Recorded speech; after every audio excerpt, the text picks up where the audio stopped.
Okay, welcome. Continuing into chapter 5, looking at the big one for this particular chapter, the big one being the fundamental theorem of calculus. All right, so in every class, almost every class, especially the algebra and the calculus sides, we have fundamental theorems. This is kind of, I always think of these as just like the basics. It's so important that it can't be missed. The fundamental theorem of algebra, if you remember, it basically says if you have x squared plus 3x plus 7 equals to 5 or whatever, you're guaranteed two answers. That's usually what we get out of it. The fundamental theorem of algebra actually has a much different meaning than this, but what we get out of it in our study of algebra, for the most part, is this statement. Getting two answers. All right, it's fundamental to us. All right, so in today's stuff, we have the fundamental theorem of calculus, and this deals with antiderivatives and integrals, definite integrals, and how to calculate them. And obviously down here you see area, net area, antiderivatives, all that sort of stuff. All right, so fundamental theorem of calculus, part 1. There are two parts of this theorem, and part 1 states if f is continuous on a function or on an interval from a to b, then the function f of x is equal to the integral from a to x of f of t dt. And we've kind of looked at this before in the sense of saying, let's go from, I don't know, 3 to x of f of t dt. It's just going to be f, basically, actually, sorry, that's the different one. We could find the antiderivative from 3 to x. Okay, that's my fault. That's the first part here. That's the second part that I want to look at here. We're saying that if f is continuous, then this function, the antiderivative, saying if we were to take the derivative of both sides, so we could take the derivative of both sides. The derivative of f is df dx, and the derivative of the right-hand side is going to be d dx of the integral from a to x, and I'm going to be pointing this out, a to x. And a could be anything, absolutely anything, as long as it's a number. And x has to be on the interval from a to b sort of thing. All right, so we can find the derivative of the integral by saying it's just f of x. I'm pretty sure I have an example up here. All right, so get this written down. We will see what this looks like in a second here. So what does this mean? Good question. I'm glad every single one of you asked that. All right, so what does this mean? We can find the derivative of these integrals by doing a very simple thing. We look at this and say, okay, this derivative is from a number to x. And we know that we know that negative pi is on an interval that's continuous for cosine of x, so that's okay. And we'll just say, okay, well, this actually ends up just being cosine of x. Well, that seems kind of too easy, and it kind of is. But that's actually what this theorem is telling us for this first piece. We can just rewrite it as this, taking the derivative from negative pi to x of cosine t dt is cosine of x. Wow, nothing hard there at all.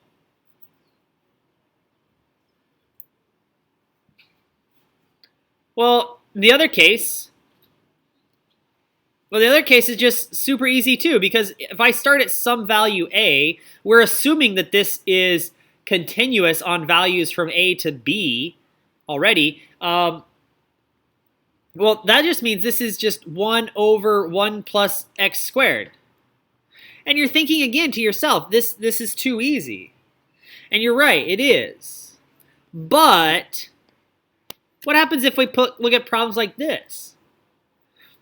We're going to find dy dx, so we want to take the derivative of both sides sort of thing, right? So I want to find the derivative of this integral from 1 to x squared of cosine t dt. And some of you might be sine of x dx. Actually, some of you might even go, oh, well, it's x squared, so it's got to be x squared. Sadly, it's not the case. You actually have to think of something, or think about something that we haven't thought about in a while. Some of you haven't thought about in a while, and it's the chain rule.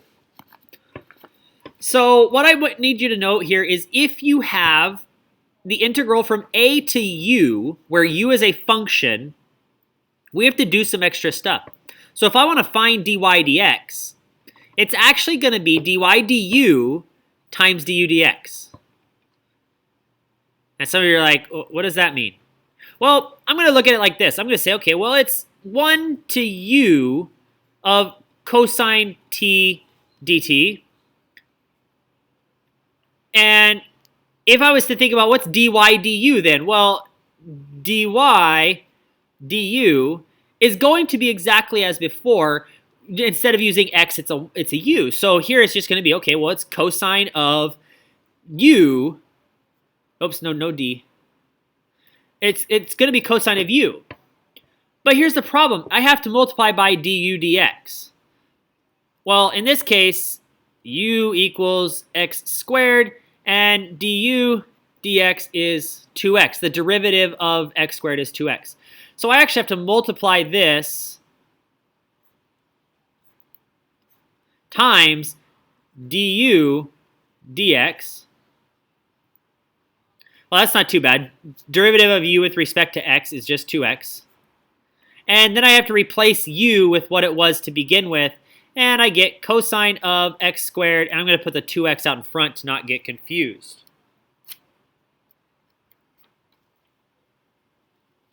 Oh, that's it. Oh, I don't have to do anything more, and I hope that's what you're kind of saying in your head too. Oh, that's it.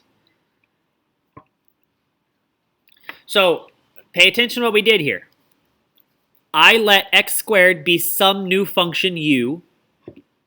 I followed the same rules as before. I just said it's from 1 to u of cosine t dt. But using chain rule, if I want to find the derivative of a composite function, chain rule says, okay, I got to find the derivative of the integral times the derivative of the inside function, or of the x squared. So I get, very simple, derivative of x squared is 2x. The derivative of this integral is cosine of u. And then I just substitute in my u for x squared. All right, so let's see what that says for problem number 2 here. Now, I purposely made, or actually used, this problem because it's a very good problem and one that you need to kind of pay attention to here. You'll notice that neither of these values are numbers. They're both variables. They're both functions. Which means you need to do some splitting. You need to split this up a little bit. So I can say y is actually equal to the integral from, I don't know, let's go 0. 0 to x squared.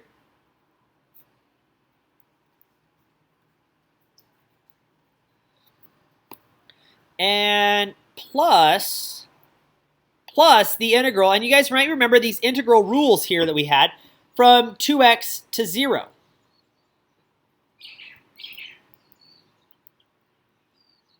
Of 1 over 2 plus e to the t dt. Okay, so how does that help us? Well, what I'm going to do here actually is I'm going to change this a little bit because my fundamental theorem says from a to the function, not from the function to a. So I'm going to switch the order here, and I can switch the order. So I can go from 0 to 2x as long as you change it to minus. Because flipping the order actually creates the negative value. Well, now I can use the fundamental theorem. I can use the fundamental theorem twice here. Use it for the first version and the second version. And what I hope you're paying attention to is these are functions, so I have to use the chain rule again. And some of you getting good at the chain rule, I know, well, I can say, okay, du dx for the first one is going to be 2x, And du dx for the second one is going to be 2. And here we go. So the derivative of the first integral is going to be the integral times the derivative of u, which was 2x, minus the integral again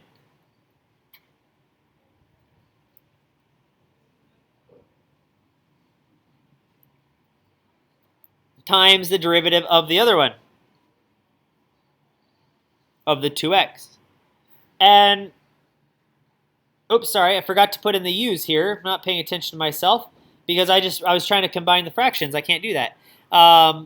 Here we go, erase those things. It's not to the x power here, and here's where you got to be careful, where I was not being careful. It's not e to the power of x anymore. It was e to the power of u, but u was actually x squared here, and u here is 2x. And obviously you can get rid of these 1s if you don't like them, because it's just being multiplied by 1.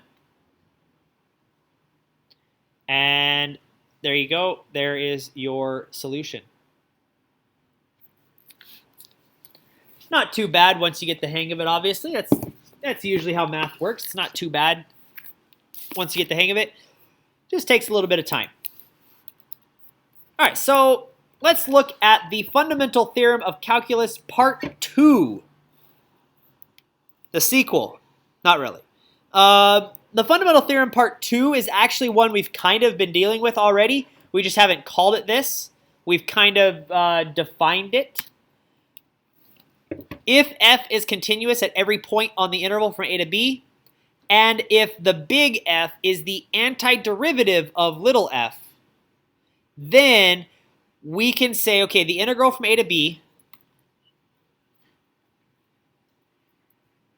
so basically saying something like, okay, the integral from 2 to 7 of,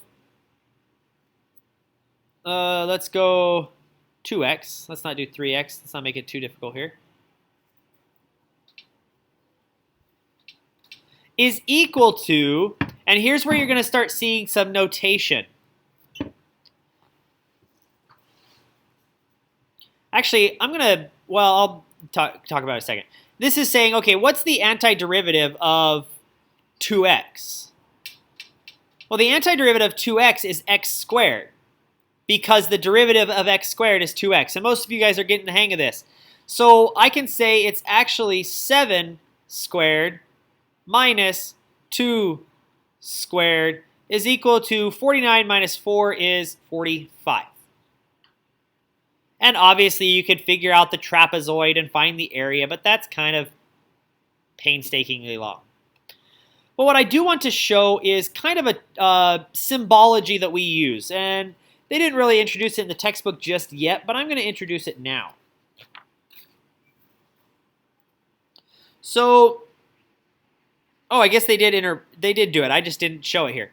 All right, so if I said from a to b of f of x dx is equal to big F of x, and this particular textbook uses square brackets, and they say a to b. Well, this statement right here is say, okay, take f of b, take the top one, minus big F of a. Now, often or sometimes I've seen it written like this. I've written it like this before. Take f of x evaluated on the interval from a to b. But we'll go with the textbook's terminology, the textbook's symbology here. So if I was to start with that problem I just had, 2 to 7 of 2x dx, I could write this as, okay, the antiderivative of 2x is x squared, and I want to evaluate from 2 to 7, and then I'm going to get the same thing, 7 squared minus 2 squared, 45. It's a good thing I got the same thing because it has to be the same thing.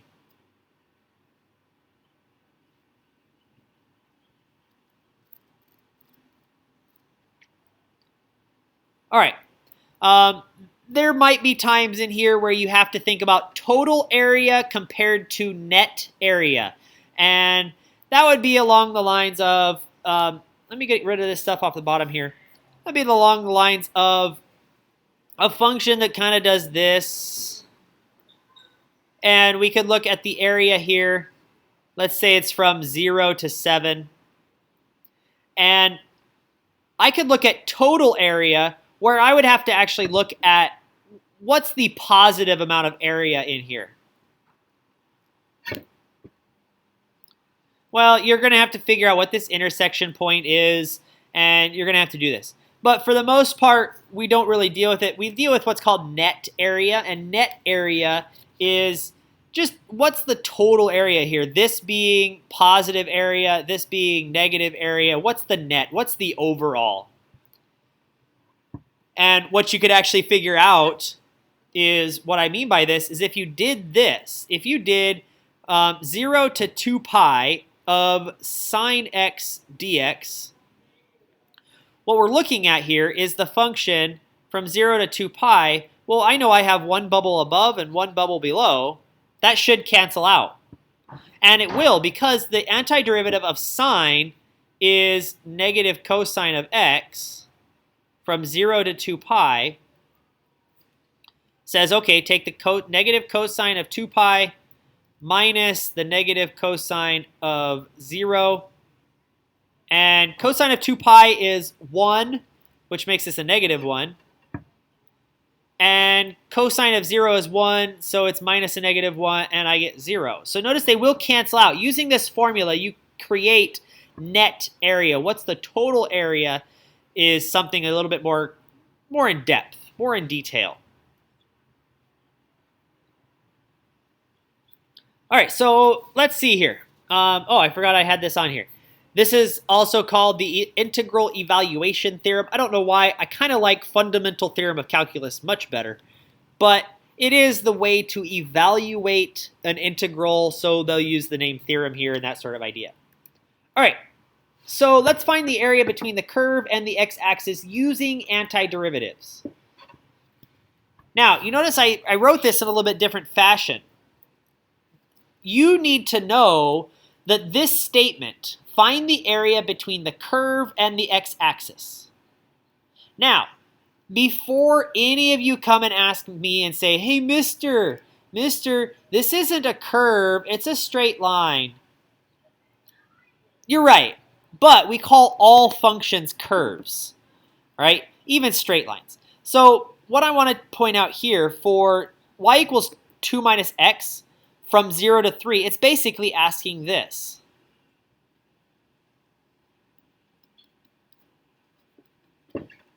This is what I want to know. This is the question here. Find the area between the curve and the x-axis.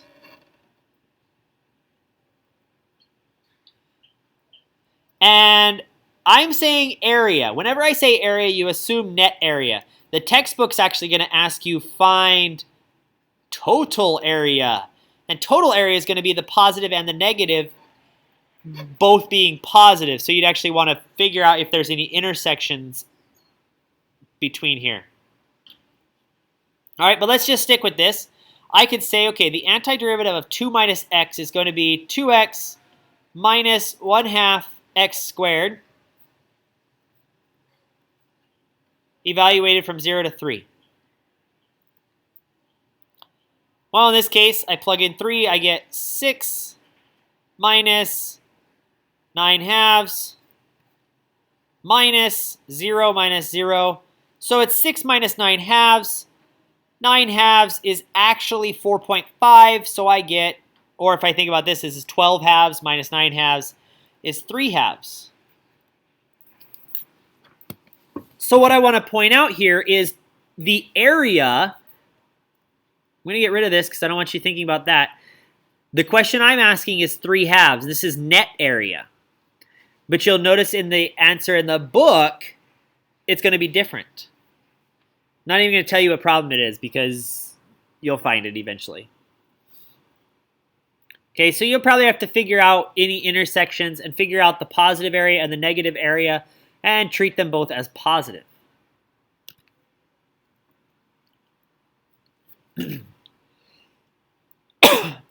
For this particular one, I think most of you are probably getting this. This is going to be, okay, here you go. Here's the integral from 0 to 2 of the function 2x to the third minus 6x squared plus x dx. What I really want you to do right now is see if you can create, and some of you guys are getting good at this, like I said, see if you can create the antiderivative of this. So take a second, find the antiderivative, see if you get the antiderivative that I get.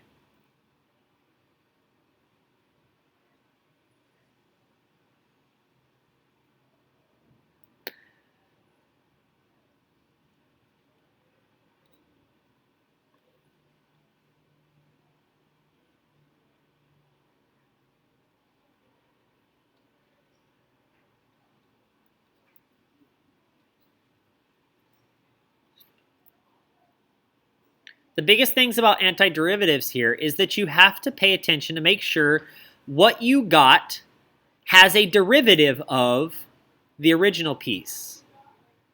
And if I took the derivative here, I should get 2x cubed. I get a 6x or a 6x squared, and I get just an x. So that means I got the right thing. And I'm sure you could evaluate this thing here at 2. Basically at 2, by the way, because the 0 just makes the whole thing 0.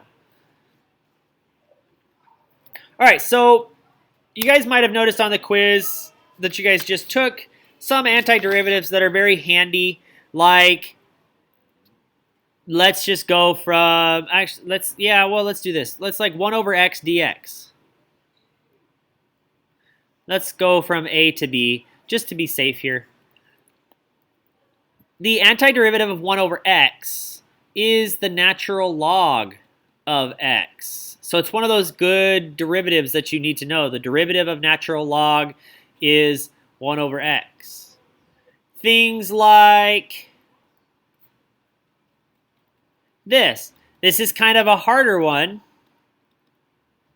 but I think most of you got it, just being, what, tan inverse of x?